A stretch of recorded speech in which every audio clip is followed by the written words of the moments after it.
Hi, I'm Bob, And I'm Sherry. and this is Mostly Politics with Bob and Sherry. And today we're interviewing Mr. Chris Merola, the Pennsylvania State Director for Faith and Freedom Coalition. Welcome on the show. Good to see you, Sherry. How are you? Good, good.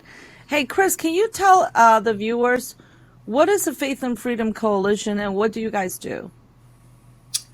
Yeah, the Faith and Freedom Coalition is America's largest social conservative political organization, mostly voter education, but anything related to social conservatism is what is being promoted through the organization. Can you tell the viewers what's the definition of social conservatism? Traditional family values, pro-life matters, things of that nature, things that pertain to, as I said, more traditional family issues. So your organization is called Faith and Freedom, and faith, of course, is in front of the freedom. Right. And the religious freedom is protected by the Constitution of the United States. Correct. However, in recent years, you listened to the mainstream media. Some of the media would say the religious freedom has come under attack. Do you personally agree with that? Is that something your organization is fighting for? Well, certainly religious freedom is important, and the reason it's enshrined in the Constitution, right? Codified is the correct word, codified in law, put in paper in the Bill of Rights, in the First Amendment, is because it's so important. The right of conscience, the right of an individual to think for him or herself, is at the heart and center of what the First Amendment's about. There's 5 freedoms outlined in the First Amendment. Freedom of religion is number 1. Freedom of speech, press, assembly, and petition. And so all 5 of those basically deal with your conscience, your ability to think for yourself. So that is at the heart of our Constitution. It's at the heart of the Bill of Rights, and it is an issue that is very important to faith and freedom. I do think I wouldn't say persecution. You go to some nations across the world, Christians and other people of faith are being persecuted. You know, in communist China, they persecute people of all religions, from what I understand, whether they're Christian or Muslim or what have you. So I don't know that I would say that there's a persecution going on, but there is a certain bigotry or discrimination that does happen toward people of faith. It happens everywhere. So it is a concern, certainly. So with your organization, do you accept people that have other religion outside of Christianity? Do you accept Buddhists? Do you accept Muslim, Jewish people? Do you accept all religion? Yeah, this organization is essentially a Judeo-Christian principled value organization. There are conservative Jewish people who are involved. There are Catholics, there are Protestants, there are evangelicals. I suspect there are other people who have our value system. They may not agree on every issue theologically. I mean, let's face it. I was raised Catholic. I consider myself an evangelical. There are differences within the evangelicals theologically. There's differences within the Protestant churches. There's several thousand Christian denominations. So there's always going to be some variance when it comes to doctrine and theology, as long as the people who are involved in our organization, of course, agree with, our values, our worldview, then certainly they're welcome. So it's not a matter of pushing people out, or being exclusive. It's a matter, do you agree? You wouldn't want to work for or work with an organization that didn't agree with your values, right? So we embrace anyone who agrees with our worldview. It's just that simple. Now, you mentioned you started to become politically active in 1996 while Correct. you were at graduate school. Yes. What inspired you to be political active? Why you're not getting paid to do all that work? Right. Good question. Well, here's the story. I'm the son of Italian immigrants. Okay, my parents both grew up during World War II as children, and in October of 1943, the Nazis took over my parents' town. It was a small little town, about 3,000 people, and they're farmers. And so what happened is they had to run and hide and live in caves in the mountains for an entire month. They ran out of food, at least my mother's family did, after about 3 weeks, and they had no food for the last week they were there. So they were able to get by on some goat's milk and some cow's milk because they were farmers. They were wise enough to take some of their animals with them in these caves in these mountains. They didn't want the Nazis to shoot their animals, so they brought some goats and some cows and pigs and what have you. So they were able to get by with no food, drinking cow's milk and goat's milk. But during that whole week, it obviously dawned on them they could die if the U.S. Army did not reach their town in time to liberate their town from the Nazi occupation. Then they could die. So what happened was they began to pray and they began to trust that God, if they prayed, God would hear their prayers. They prayed for a whole week, and after praying for that whole week, we believe their prayers were answered. The U.S. Army came in. It was the 3rd Infantry Division out of Fort Stewart, Georgia. They have a blue striped patch on their uniform. The 3rd Infantry Division came into town, drove the Nazis out, gathered up some rations, fed the town, saved their lives. And so my parents came to the U.S. when they were very young, had to start completely over. They lost everything during the war. So I think I was raised to be very patriotic. And as I grew up and began to see a loss of that patriotism and a loss of that love for America, say in the 90s, it really cut me to the heart because I grew up very patriotic. And I remember the 1980s when Reagan was president, there was a more euphoric, excited, attitude about America. People loved America again in the 80s. And there was a certain love of America. So I joined the U.S. Army myself after high school, and I served in the U.S. Army. Reagan was president at the time. I graduated high school in 1986. I was 17 at the time. And Ronald Reagan was my commander-in-chief in the Army. So I had this love for country, right? This patriotism.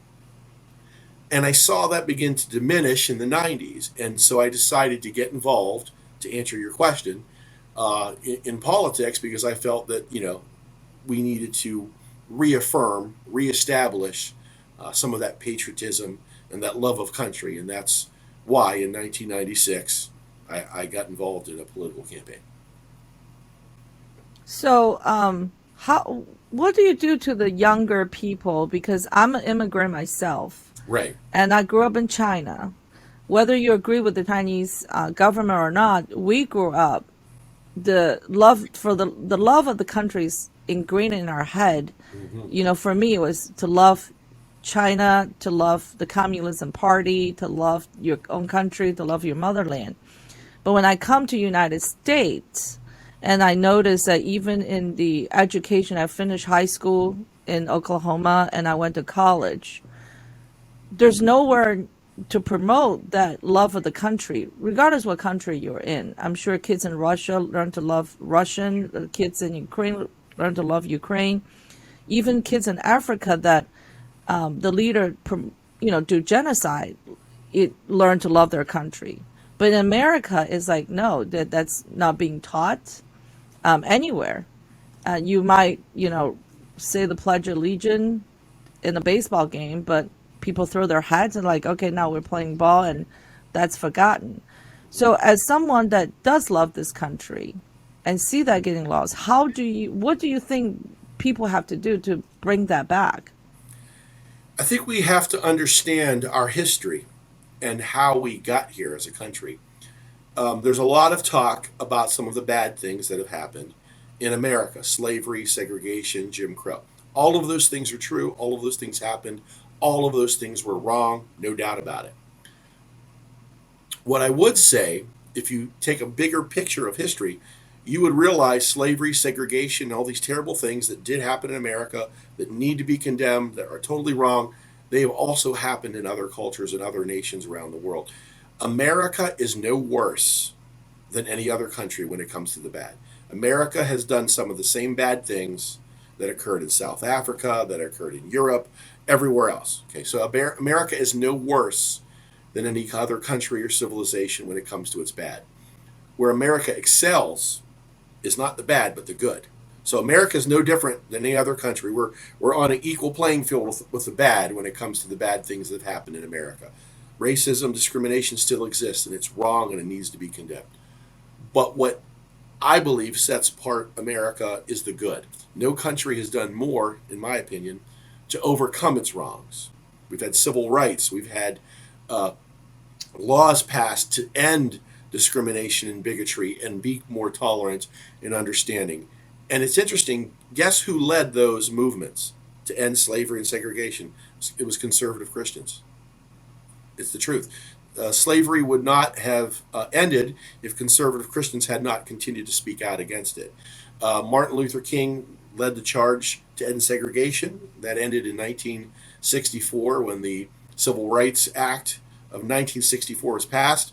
What some people don't know, and I'd love to let them know this, is when that bill came before the Senate, it was stalled in the Senate. It almost didn't pass. And so it took a lot of energy, a lot of speaking out about the issue by conservative people to get that through. So conservative Christian people have led the charge to end segregation, end slavery, to end child labor, to create child labor laws that stop children from being used in mines and steel mills and so on, and on the railroads, whatever. All of these changes in our laws that deal with civil rights and human rights come out of the conservative Christian worldview. You can actually make the case that the idea of human rights, going back to Europe, came because of Christian people in Europe.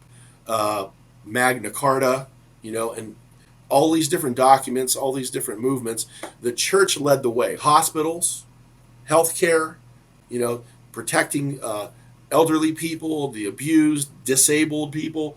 All of these movements came out of the Christian worldview. So the Judeo-Christian worldview has birthed, in essence, the human rights issue. And so, speaking to your question, what makes America great is, even though these bad things have happened, and they're no different than the bad things that have happened in the other places in the world, there's still slavery in the world right now. We have human trafficking, horrible things going on. Evil's always going to be there, unfortunately. So again, America's no worse than any other country when it comes to the evil. What sets America apart is the fact that we have enough freedom here because of our constitutional form of government that we can rise above that. And I think what helps America be a better country, a better nation, a better culture, improving on the past. That's what I mean by better. Better than its past. What helps this nation to be better than its past is we have the freedom guaranteed in our Constitution that allows us to speak out against injustice and pass laws to end it. And again, the conservative Christian movement, Judeo-Christian people of that worldview have led the charge in human rights. So I think that is what patriotism and love of country is. I see a flag behind your shoulder. And you mentioned, going to baseball games. They sing the national anthem. Why should we be proud of America because of all these bad things that have happened? People ask that question all the time. Well, we shouldn't be proud of those bad things. We should be proud of the fact that we've overcome bad things and we continue to overcome bad things. And again, here we go again. It's this Judeo-Christian philosophy that leads the charge on human rights. That's the patriotism that I think we can identify with and be proud of. I've never quite heard it put that way. That's really, the fact that there's the bad and the bad is kind of equal, but to totally ignore the good kind of reminds me of, managing, motivating, leading teams of people in the workforce, Oh raising yeah. children. You have to look for positive reinforcement. You have to look for the good. Otherwise, you just frustrate people. If all you do is criticize, this is what you did wrong. I mean, when there are problems and when there are wrongs, you have to point them out. But Absolutely. with your children and with people who report to you on the job, you always have to be reinforcing the good and, leading them towards a positive vision. So I just Yeah. thought of that while you were saying all that. Yeah, yeah. And I think where people get stuck is they think that if you believe in the Judeo-Christian worldview, you're trying to force your values on people, and that's just not true. We are not a theocracy. We are a constitutional republic. Our founding fathers did not establish a theocracy. We're not forcing religion on people. That would violate the First Amendment. But certain values and certain concepts that come from a Judeo-Christian worldview are written into our system of government. So it's values. I call it biblical principles and not biblical rituals. The government cannot force biblical rituals on people. That would violate the First Amendment. That would violate the Establishment Clause. And I don't want the government to force any religious principle on anyone. That violates the right of conscience. That destroys the whole First Amendment unto itself. So the whole point of the First Amendment is the right of conscience. So we don't want the government forcing religious rituals and religious practice. But we do want certain values and certain principles that work and are beneficial to people to be part of our country. I'll give you an example. The Fifth, Sixth, Seventh, and Eighth Amendments of our Constitution deal with due process of law, meaning you're innocent until proven guilty. Okay, those values, not a religious practice, okay, not a religious ritual, but those values come from the Bible. They come right out of the Old Testament. In the Old Testament, due process of law was written into the Jewish culture. It was part of their system. You couldn't just be accused of a crime and charged with that crime. You were innocent until proven guilty. You had a right to take your case to court. You had a right to face your accusers. You had a right to cross-examine those accusers, and you had a right to make your case. Those values and those principles were written into our Constitution. So again, government has no business forcing any religious ritual on anyone, but principles that liberate people and give them freedom, like due process of rights or due process of law, which do have its roots in the biblical worldview, that's a good system. Regardless of whether you're an atheist or any other religion, I don't know anyone in America that would not want to, be happy to have due process of rights, that you're innocent until proven guilty. You watch any crime show, Law and Order, it doesn't matter what it is, you'll see people saying, I plead the Fifth, right? The Fifth Amendment, which is part of due process of law, protects people from incriminating themselves.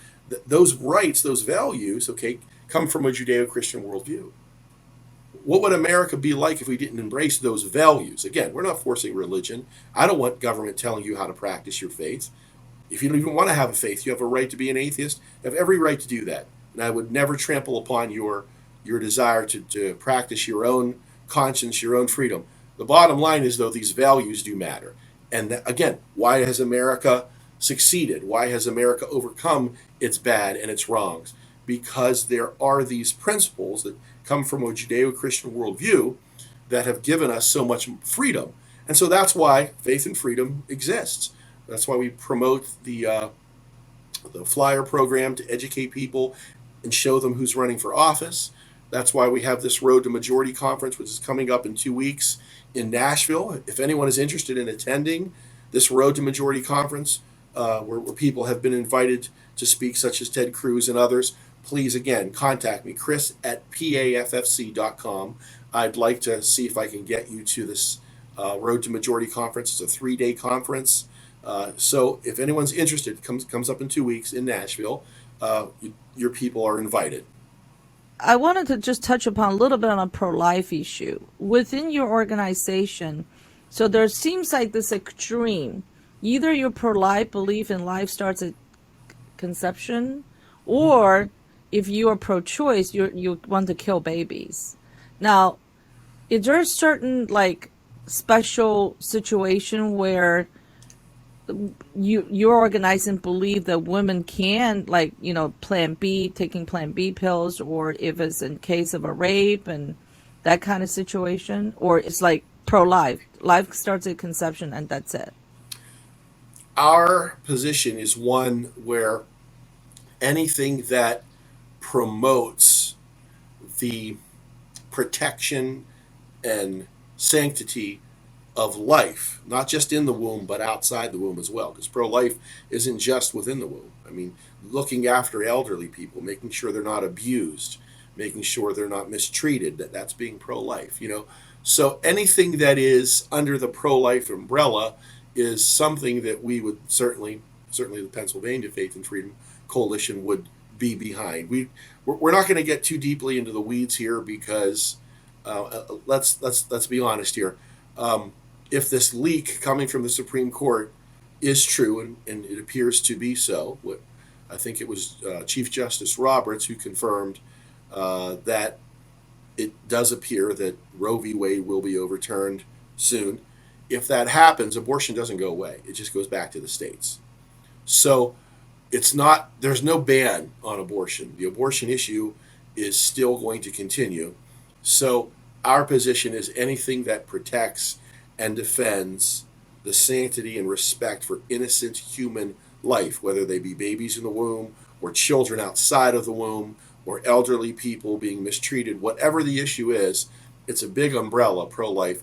We just stand behind the idea and the concept that innocent people, children, adults, elderly, have a dignity and a respect and a value given to them by God Himself. And we need to respect that as much as possible. So anything that falls into line with that idea is something we're going to promote.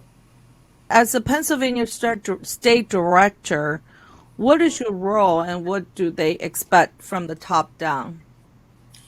Well, yeah, there's several roles. I travel the state and I speak on behalf of the organization and I promote the organization to the people across PA, and of course, a little bit of fundraising involved there.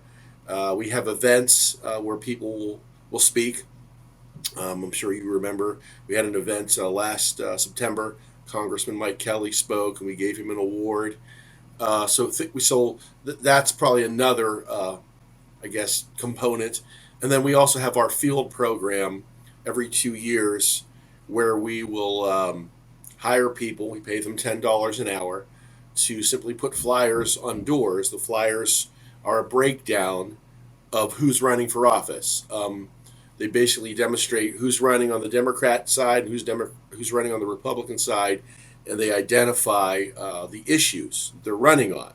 So in 2016, the flyer we passed out had Hillary compared to Trump on one side, and then on the other side, whoever was running for U.S. Senate or something of that nature. So a lot of voter education, a lot of letting the voters know who's running, what the issues are. That's on the scorecard. So there's the three things basically: speaking and promoting the organization, raising some money, along with hosting some events like we did with Mike Kelly, and then the voter education through the field program. No, Faith and Freedom does not endorse candidates.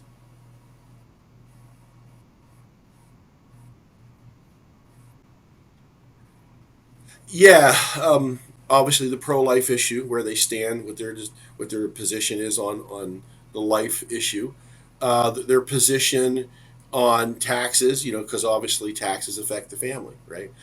Increased taxes, less taxes, things of that nature.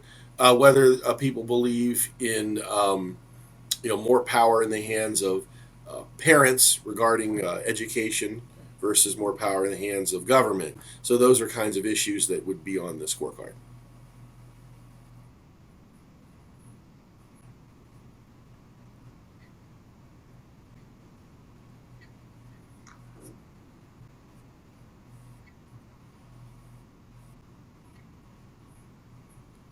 There's always the outliers in both parties, It's like, remember the old bell-shaped curve, right?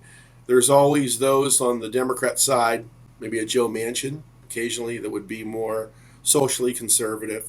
And then there's always those on the Republican side that might be more, we'll say, liberal on social issues. So it does happen from time to time.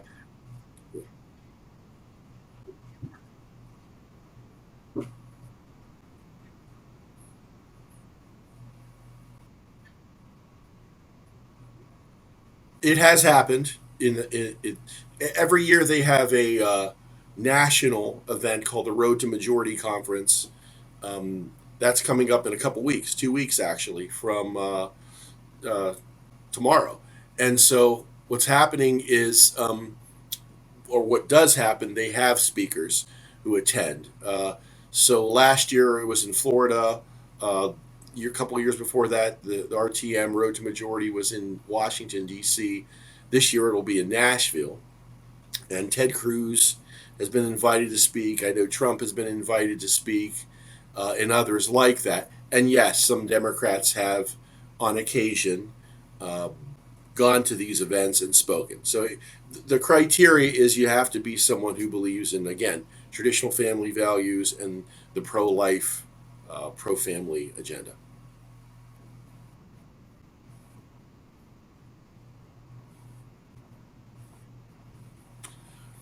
What I know is that Ralph Reed, who is the chairman of the organization, started Faith and Freedom Coalition in 2009, and I think they're active in about 23 states, basically the battleground states. And the reason was to educate, of course, people on these pro-family, pro-life issues. Again, voter education is huge. Just showing people who's running. What a lot of people have found out is that unless, how can I say this? What most people have said to us. Let me back up and restate that. What most people have told us is if they had not received a flyer with the information showing who's running and what the issues are, they either would not have voted at all, or they just would have gone to the polls and eeny, meeny, miny, mo picked someone to vote for. So the feedback that we get from many people is that they love the scorecards, the voter guides that we send out, because people want to be informed. They want to know who they're voting for and what the issues are. And I think that is at the heart of what Faith and Freedom does.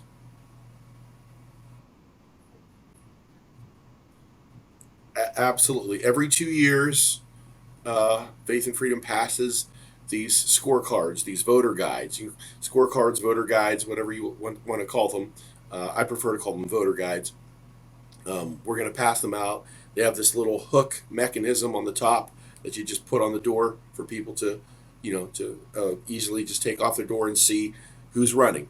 And ultimately, that's what it really comes down to. When I talk with most people about the issues that matter to them and why they don't vote, and or why they don't know who to vote for, it comes down to who's running and what are the issues. Most people aren't aware of that, and then they become aware of those two issues when we give them the scorecard. They know who's running and they know what the issues are. It's just a matter of empowering people with information about who's running for office, and I think that's always a good thing.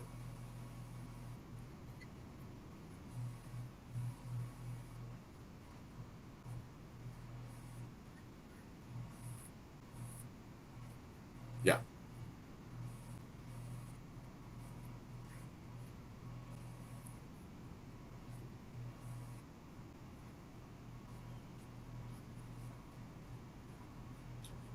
Well, yeah.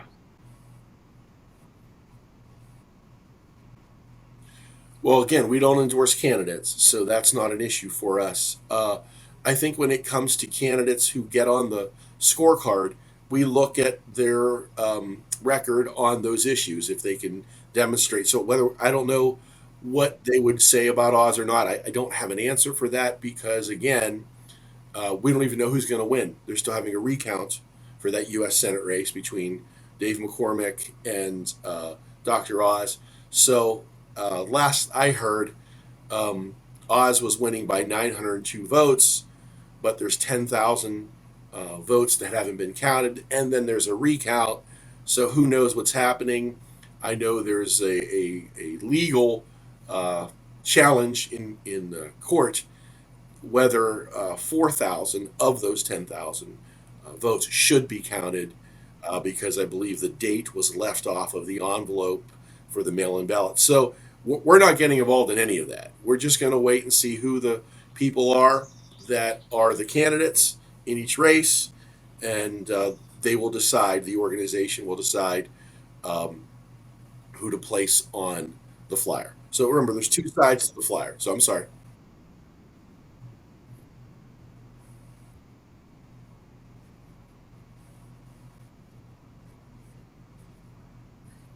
Yeah, I do think there is a questionnaire as well, but what I would say is it's a double sided flyer and or scorecard, and so you can only have two races on the scorecard.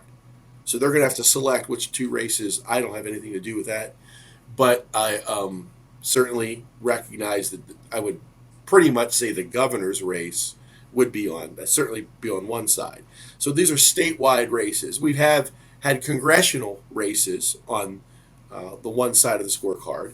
So in 2020, for instance, 2 years ago, on one side was Trump versus Biden, showing where they stood on the issues. Again, don't endorse, don't take sides. This is what who's running in the Democrat side. This is who's running on the Republican side.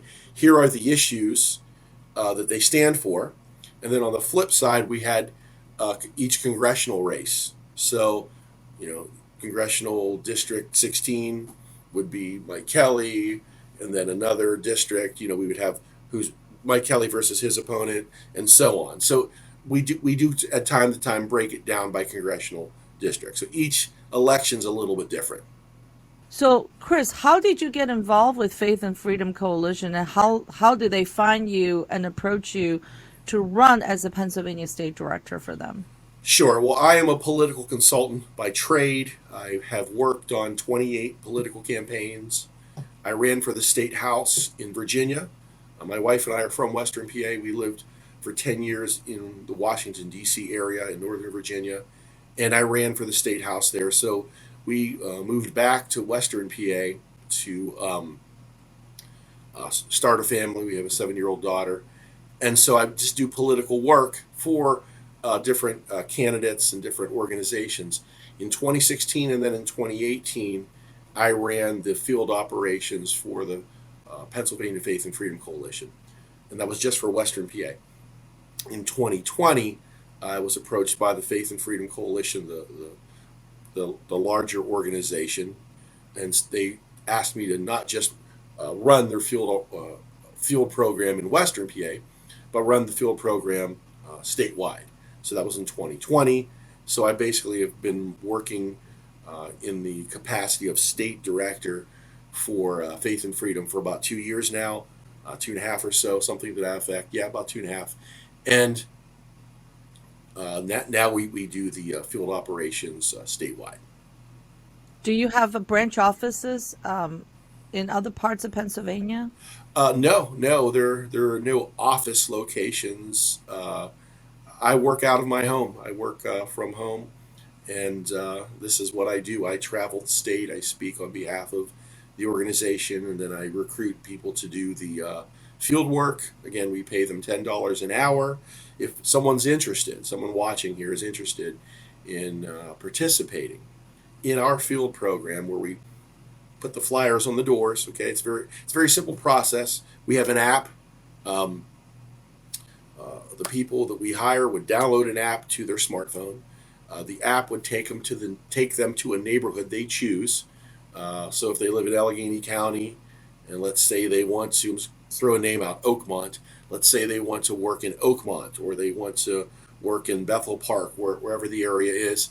They would find the homes in that area where they want to work, and the app would take them to the houses that need to receive the voter education pieces, the voter guides, and they put the voter guide on the door, press a couple buttons, move on to the next house, and then they track their hours, turn them into us. We cut them a check, $10 an hour. So if anyone is interested in doing this, we will start August 1st doing our field program. Have them email me, Chris, C-H-R-I-S, at paffc.com. Chris at paffc.com if they're interested in getting paid $10 an hour to simply put these voter guides on doors. It's a simple process. It's easy work for $10 an hour. Organizations that do this kind of work, many of them don't pay. When I started on my first campaign in 1996, was my first political campaign. I was in my first semester at graduate school, and so I did all of this kind of work for free. I didn't get paid 10 an hour, and I didn't have an app, so I had to record everything on paper, and it was a very tedious process. I had to cross the names off and then write information down and go back to the office and then data entry. It was exhausting, and there was no pay. And so now, of course, all that is taken care of by the app. So it's a much cleaner, more efficient process than I was ever introduced to, and you get paid for it too. So I would encourage your viewers to, reach out to me if you're interested in the field program. So how does can people join the Faith and Freedom organization? How does that work? Yeah, absolutely. You can join the organization. You can be a supporter, financial supporter. Again, contact me, Chris at paffc.com, and I will show you how to do that. And if someone wants to be paid $10 an hour to pass out these flyers, they can use the same There's an email address. The same email. Okay. Yeah. So the conference is coming up in 2 weeks. It would be Thursday, so that would be 2 weeks from tomorrow. Okay. So today's the 1st, so tomorrow's the 2nd. So 16th, 17th, and 18th of June in Nashville. The conference will be taking place. And again, same thing. Contact me through that email address to go to the conference. Contact me if you want to support us, as you said, become a member. Contact me through that email address if you want to help us starting August 1st with our field. Well, thank you very much, Chris. This has been great. I really enjoyed talking to you, and I especially like the description of biblical worldview and values. And I personally could have a long conversation with you on that. So I appreciate you being with us today. And I personally appreciate the pro-life stand, because most people thinking pro-life just about the abortion issue, but you really expanded that. So thank you. Yeah, the value of life is something from womb to the tomb. That's the common phrase among people who are truly pro-life. You value the sanctity and respect for human life. Even people, think about this, even people you disagree with. Even people who might be atheists, even people who might have a different worldview when it comes to how they practice their faith or no faith at all, or if they have a different definition of things, how they practice their lifestyle, whatever. If you truly are pro-life, you have to respect, right? And honor them in spite of your disagreement with their lifestyles and their choices. You still have to respect them because they're made in the image of God. These are people who are valuable to God. They matter. Every life matters. So if you're truly pro-life, you practice that respect for all life, even those with whom you disagree. Thank you very much. Thanks very much, Chris. Thank you.